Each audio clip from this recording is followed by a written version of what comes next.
Bienvenue dans une nouvelle vidéo booktube, c'est-à-dire une vidéo où je vous présente un livre et vous donne mon avis dessus. Aujourd'hui, nous allons parler du roman Romance Not in Love d'Ali Hazelwood que j'ai lu récemment et qui est traduit en français. Le titre est le même. D'ailleurs, j'ai lu ces livres précédents, donc vous pourrez retrouver sur ma chaîne en barre d'infos, commentaires épinglés et dans le i en haut de l'écran le lien vers mes avis sur ces autres livres ou vers d'autres livres de romance, des livres fantasy, romantasy, etc., etc., etc., puisque je lis pas mal de livres différents. Donc n'hésitez pas à aller y jeter un œil. Vous pourrez également retrouver sur ma chaîne des vidéos en lien avec mon carnet de lecture si jamais ça vous intéresse. Alors ce que je vais faire, c'est que je vais vous lire les premières pages du roman après avoir lu le résumé, puis je vous donnerai mon avis dessus pour que ce soit moins vidéo projection, non, rétroéclairage, je vais j'utilise des mots qui n'ont rien à voir. Pour éviter le rétroéclairage, je vais passer sur ma liseuse qui n'est pas en couleur mais qui au moins ne casse pas les yeux. Donc on est parti pour tout ça. Rue Sieber a une règle d'or. Elle n'accorde jamais de second rendez-vous. Cela participe à son équilibre de vie. Des amis fidèles, enfin juste eux. La stabilité financière qui lui a fait défaut dans son enfance et un job de rêve chez Klein, une entreprise de biotechnologie, suffisent à son bonheur. Alors, quand elle quitte Eli Kilgore après une soirée mémorable, elle sait qu'elle ne le reverra jamais. Pause mémorable, pas pour les raisons que vous pensez. Seulement le lendemain matin, Rue médusée apprend que Klein a été racheté par Eli et ses associés. C'est un homme qui a l'habitude d'obtenir ce qu'il veut, en affaires comme en amour. Sauf que Rue Sieber est catégorique. Elle ne va rien lui céder, surtout pas son cœur. Chapitre 1. Rue. Finalement, assez simple. Sérieux les filles, ce n'est pas une question rhétorique. Comment vous faites pour survivre dans le monde réel?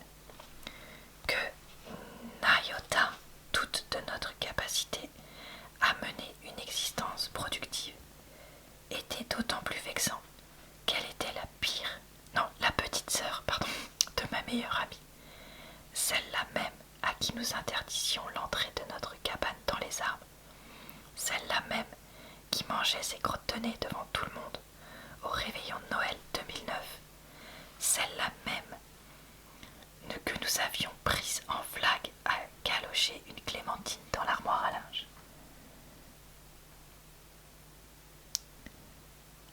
Franchement, je trouve que la traduction est un peu abusée, parce que ça fait vraiment trop par rapport à ce qu'elle a écrit. Parce que nous avions 3 ans de plus qu'elle, Trisha et moi avions toujours nourri une supériorité écrasante envers Nyota.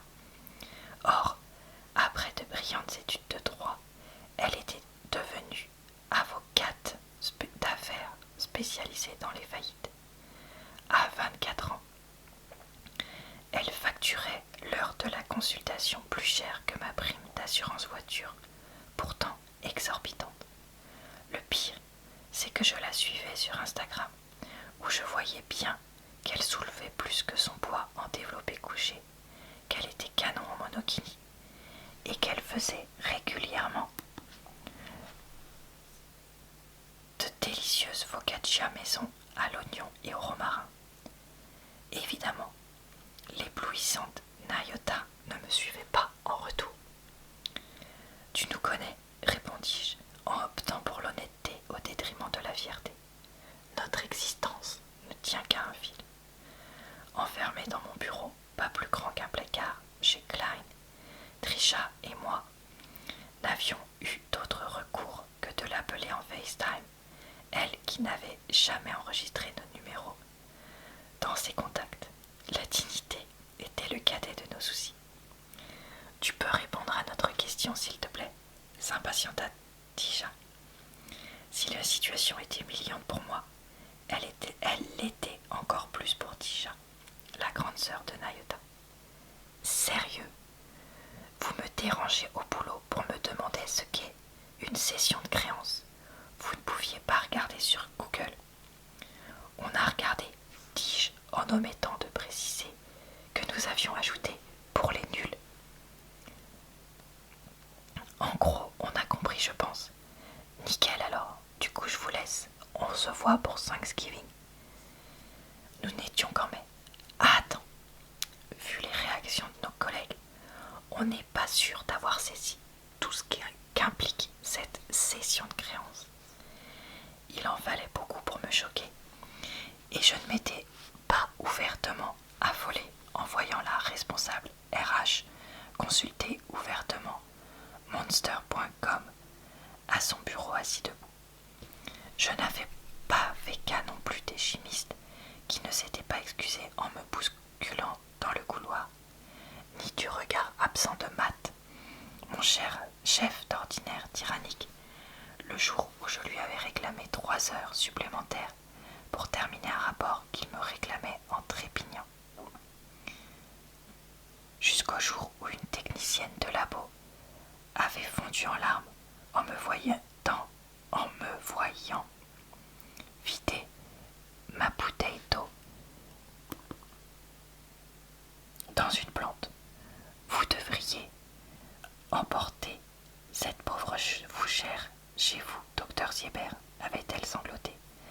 Quel que soit le sort qui nous pend au nez, elle ne mérite pas la mort. Perso, je n'étais au courant de rien. Je savais seulement que j'adorais mon job chez Klein, que les recherches les plus importantes de ma vie allaient enfin prendre un tournant décisif, et que j'avais trop d'anxiété pour m'acclimater à un autre travail.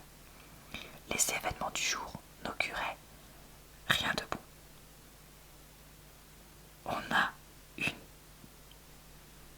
On a une assemblée dans 15 minutes, précisai-je à Nayota.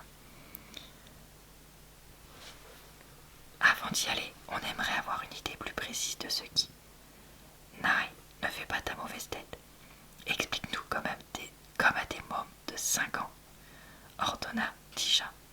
Vous êtes des docteurs quand même. Soupira Nayota.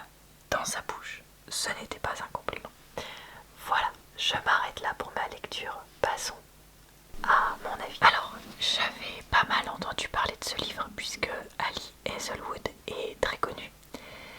Et c'est vrai que j'avais entendu que c'était un livre assez différent des précédents qu'elle avait pu sortir, qui étaient tous sous le même moule, où on avait donc une fille qui travaillait dans la science, un gars complètement obsédé par elle depuis super longtemps, etc. etc. Et là, c'est vrai que c'est pas pareil, parce que déjà, le héros et l'héroïne se rendent compte grâce à une appli qui permet de mettre en relation des personnes qui ont envie d'avoir une relation intime, et c'est tout. Et ça convient très bien à l'héroïne, qui est quelqu'un qui ne veut pas justement de relation et qui préfère répéter plein d'histoires d'un soir plutôt que d'avoir une relation. Et j'ai trouvé ça intéressant qu'on puisse montrer qu'il y ait des femmes qui soient comme ça aussi, parce que là en l'occurrence c'est qu'elle se sent un peu socialement inadaptée, enfin plus qu'un peu d'ailleurs. Et ça c'est pareil, c'est quelque chose que j'ai bien aimé, et le côté franche à l'excès, dans le sens où ça lui porte préjudice, c'est quelque chose dans lequel je me suis reconnue, notamment moi au travail. Et donc ouais, j'ai trouvé ça pas mal d'avoir choisi de faire ça. Ça reste un Ali Hazelwood parce que c'est quand même dans la science. Et c'est vrai que quand on découvre que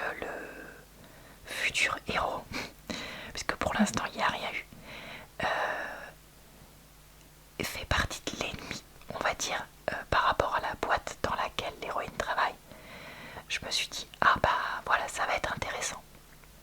Le ton sous lequel ce livre a été écrit est très très différent, parce que c'est un livre très brut, très vrai, très brut dans les envies intimes des deux personnages. Je l'ai trouvé très très très orienté vers l'intimité, mais en même temps c'est quelque chose de très très très important pour ces personnes-là. Et voilà, il y a des personnes comme ça, comme il y a des personnes qui sont pas portées sur l'intimité, etc. On est tous différents. Et ça, c'était intéressant aussi. Même si des fois c'était un poil trop pour moi. Là, je trouve que comme ça va avec le côté brut, où on a des personnages principaux qui ont un passif lourd, sans être glauque. Enfin, voilà, vraiment lourd. Mais moi, je trouvais que la façon dont c'était écrit, c'était pas pour rendre triste ou quoi. Et donc, ouais, j'ai trouvé ça vraiment intéressant. Et en fait, je trouve que les personnages sont vraiment faits pour être ensemble. Et au final, il y aura quand même un côté mec complètement obsédé, ayant craqué pour l'héroïne, que je n'attendais pas finalement dans ce livre au début. Et c'était une surprise agréable parce que je trouvais que ça faisait relativement réaliste. Alors, ça faisait quand même trop. Voilà, trop vite quand même, surtout à la fin où ça vire dans le gnangnan. Et, ça faisait... ouais, enfin voilà, il y a quand même certains côtés dans leur histoire et tout ça qui font quand même un peu trop roman, de romance, mais bon. Un truc qui était complètement irréaliste, c'est quand même le côté... je vais pas trop détailler, mais il y a des choses dans l'entreprise où travaille le héros, Eli, qui sont vraiment trop. Et ça faisait vraiment trop roman. Et à la fin du livre, il fait des trucs justement par rapport au travail pour elle. Franchement, j'y crois tellement pas, mais bon. Après, c'est pas grave, ce sera le côté, on va dire, rom-com, mignon du livre. Et comme il y a des passages lourds, ça peut être pas si mal. J'ai trouvé que certains aspects dans les relations amicales étaient également plutôt bien développés. Et ce qui m'a un peu surprise, c'est que donc l'héroïne Rue est décrite comme quelqu'un d'assez socialement inadapté. Je croyais qu'on allait avoir un petit speech ou quoi sur peut-être un... Alors je sais pas si on appelle ça comme ça, je suis désolée si j'utilise pas les bons mots. Un trouble du comportement. Et je pense à certaines choses qui pourraient expliquer son comportement. Mais finalement, à moins que je l'ai raté, on n'a pas du tout eu ça. Et c'est pas plus mal, parce que je trouve que, en fait, en voulant représenter certaines choses, que ce soit des maladies mentales, physiques ou autres, dans les romans de romance, des fois on enferme le personnage dans une case, comme si on était obligé d'être diagnostiqué, obligé d'être médicalement considéré comme ci ou ça. Et oui, ça peut être important d'avoir une reconnaissance médicale, je ne dis pas le contraire. Mais c'est juste que des fois, on est comme ça, sans plus, si on peut dire. Et voilà. C'est vrai qu'au début, j'avais un peu de mal à voir vers où on allait aller. Et finalement, j'ai quand même trouvé le livre assez sympa. C'est pas le livre de l'année. Et c'est vrai que c'est comme je suis d'accord avec ceux qui disent que c'est très différent de ces autres livres. Mais moi j'ai bien aimé. Et justement ça m'a un peu changé d'autres romances que j'avais pu lire. Et rien que pour ça, je suis quand même contente de l'avoir lu. Alors, est-ce que j'ai très envie de lire la suite qui est avec un autre couple dans le même univers? Je vous avoue que bof, parce que la suite c'est une relation avec des personnes qui ont un grand écart d'âge et moi je déteste ça. Mais comme c'est Ali Hazelwood, je pense que je veux quand même lui laisser sa chance.